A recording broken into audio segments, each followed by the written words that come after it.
Ya, terima kasih Anda masih bersama kami di Lobby Belajar Lebih Memahami. Kita masuk di segmen yang terakhir. Pak Willy, silakan dilanjutkan lagi. Terakhir tadi di pengujian ya Pak.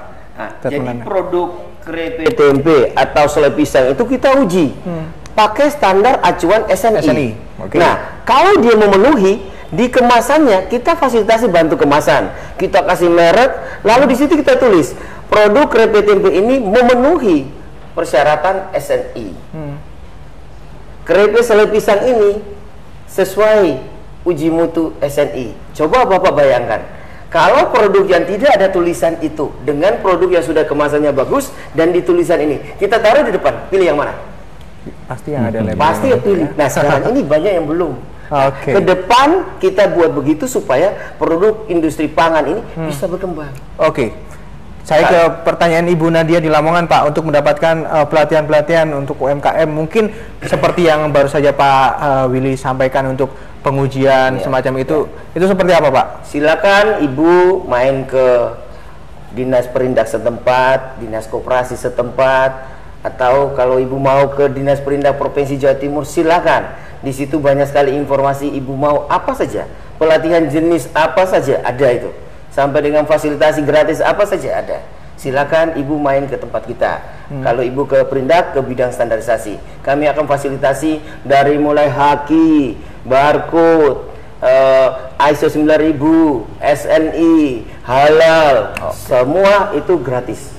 Oke, baik. Saya ke Pak Wisnu. Pak Wisnu, kalau tadi Pak Willy menyampaikan ada beberapa persiapan ya, khususnya untuk kesiapan produk sendiri untuk bisa bersaing. Untuk SDM sendiri, Pak, di Indonesia sendiri, bagaimana Anda melihatnya? Apakah sudah cukup siap? Jadi yang pertama itu kesiapan dari SDM kita itu, kalau kita bandingkan ya Pak ya, terus terang saja kita lihat produktivitas dan sebagainya. Dan kita memang harus mengakui kita masih agak-agak tertinggal, Pak. Ya, terutama jika dibandingkan negara mana saja ini, Pak? Misalnya kita bandingkan dengan tidak jauh-jauh ya, Vietnam saja. Kita itu masih ya, terutama karena kita itu sering kita blow up mengenai demo dan sebagainya. Terus tiap tahun kita pasti ada demo kenaikan upah dan sebagainya. Itu kan sangat mengganggu lah istilahnya. Itu juga mempengaruhi investor mungkin ya? Ya, betul. Tapi dari sisi SDM, di sini kita harus sudah mulai merubah mindset, Pak ya, bahwa kalau sekarang memang belum terasa, tapi nanti saya yakin akan ada perubahan-perubahan perilaku, khususnya kalau sudah ada ASC atau ASEAN Community itu sudah berlaku ya, itu nanti karena yang diadukan atau yang dikompetisikan, iya, itu tidak hanya produk saja, Pak, tapi termasuk juga labor skill atau tenaga kerja. Nah, nanti tenaga kerja dari ASEAN akan mungkin ke Indonesia atau kita akan ke sana dan sebagainya.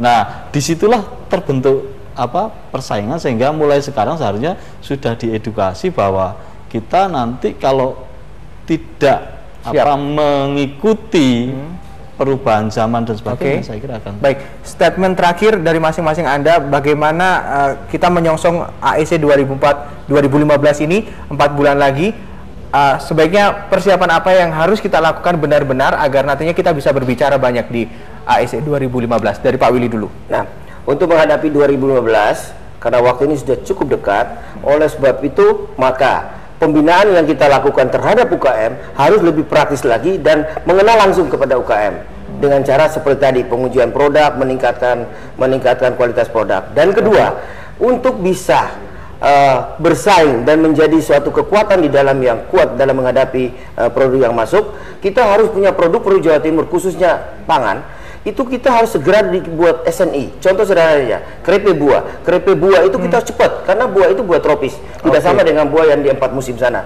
Misalnya itu kita bikin standar, dan kita notifikasikan standar itu sudah menjadi alat proteksi. Sehingga kalau produk yang dari luar mau masuk dengan jenis buah yang tidak sama dengan jenis proteksi yang ada di tropis yang ada di Indonesia, khusus Jawa Timur, maka produk itu tidak memenuhi standar kita. Akhirnya tidak boleh masuk. Nah, disinilah menangnya kita. Kita pagari itu dengan standar. Memang itu caranya, sudah tidak ada cara lain. Baik, dari Pak Wisnu.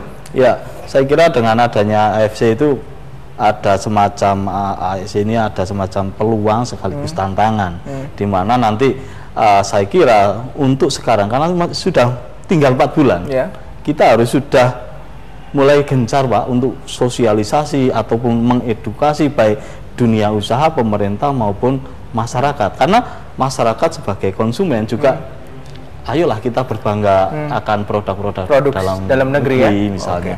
Terus kemudian apa namanya untuk UKM juga sudah mulai bersiap bahwa nanti standarisasi seperti disampaikan. Baik, apapun nanti yang ke depan akan terjadi di tahun 2015, silakan saja produk-produk silakan masuk, tapi yang perlu diingatkan alangkah baiknya jika kita menggunakan produk dalam negeri. Gitu. Baik, terima kasih atas waktunya Pak Willy, Pak Wisnu sekali lagi, dan inilah akhir dari lobby untuk malam hari ini. Kita ketemu lagi di lobby episode berikutnya, tentunya dengan topik yang menarik lainnya. Dan terima kasih untuk Skyline Furniture atas supportnya pada malam hari ini. Saya tutup lobby pada malam hari ini. Wassalamualaikum warahmatullahi wabarakatuh dan selamat malam.